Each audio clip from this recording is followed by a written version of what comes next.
حضرت صالح علیہ السلام کی اونٹنی اور ہدہد کا تذکرہ بھی اسی حق کے واسطے ہے۔ کسی لکھنے والے نے، کسی مورخ نے اس کو قلم بند کیا اور اس کو لکھا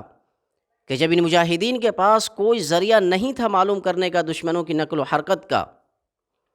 کہ وہ کب اور کس طریقے سے حملہ آور ہو سکتے ہیں، الشفا ہسپتال کے پاس وہ لے جاتا ہے، اور پھر ایک دن یہ خبر ملتی ہے کہ الشفا ہسپتال کے پاس شہید ہونے والوں میں یہ گدھا بھی ارض مقدس کی آزادی میں اپنی جان قربان کر گیا۔ اصحاب کہف کے کتے کے بارے میں تو آپ نے سنا ہوگا، اصحاب کہف کا کتا بھی جنت میں جائے گا، یہ بھی آپ نے سنا ہوگا، لیکن یہ جنت میں جائے گا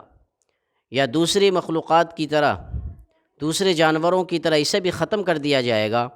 اس سلسلے میں قرآن خاموش ہے۔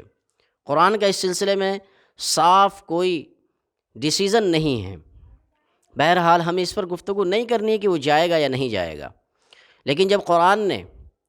کتے کا تذکرہ کیا ہے تو پھر آخر کوئی نہ کوئی پیغام انسانیت کو ضرور دینا ہے۔ اس دنیا کے اندر اشرف المخلوقات ہونے کے باوجود بھی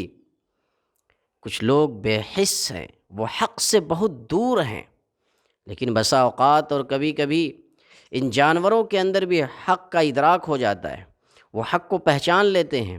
وہ یہ سمجھتے ہیں کہ کون صحیح ہے اور کون غلط ہے۔ اور تاریخ کے اندر جانوروں اور پرندوں اور چڑیوں کے واقعات اس طریقے سے ہیں۔ حضرت صالح علیہ السلام کی اونٹنی اور ہدہد کا تذکرہ بھی اسی حق کے واسطے ہے۔ اور پھر طیرن ابابیل، قرآن کے اندر اس کا تذکرہ ہے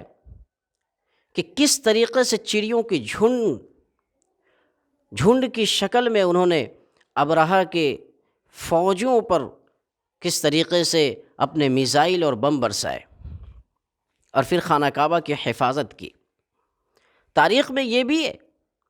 کہ جال اور کبوتر کا ذکر بھی ہے، مکری کے جال اور کبوتر کا بھی ذکر ہے۔ اللہ کے رسول صلی اللہ علیہ وسلم ہجرت کے وقت غار ثور میں چھپے تھے تو کس طریقے سے مکری نے جالا تنا تھا اور کبوتر نے انڈا دیا تھا۔ اور پھر تاریخ نے یہ بھی لکھا کہ جب افغانستان میں امریکہ اور روس کی جنگ چل رہی تھی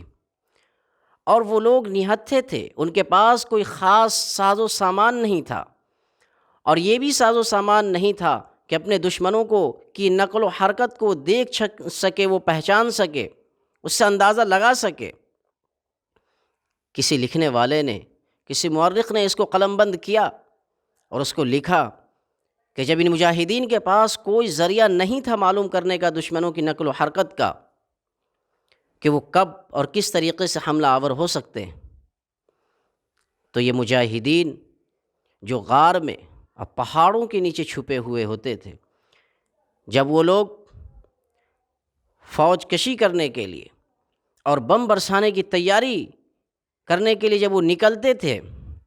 تو پھر ایک چڑیوں کا جھنڈ چہچہانے لگتا تھا۔ اس سے وہ آگاہ ہو جاتے تھے کہ اب وہ لوگ تیار ہو چکے ہیں،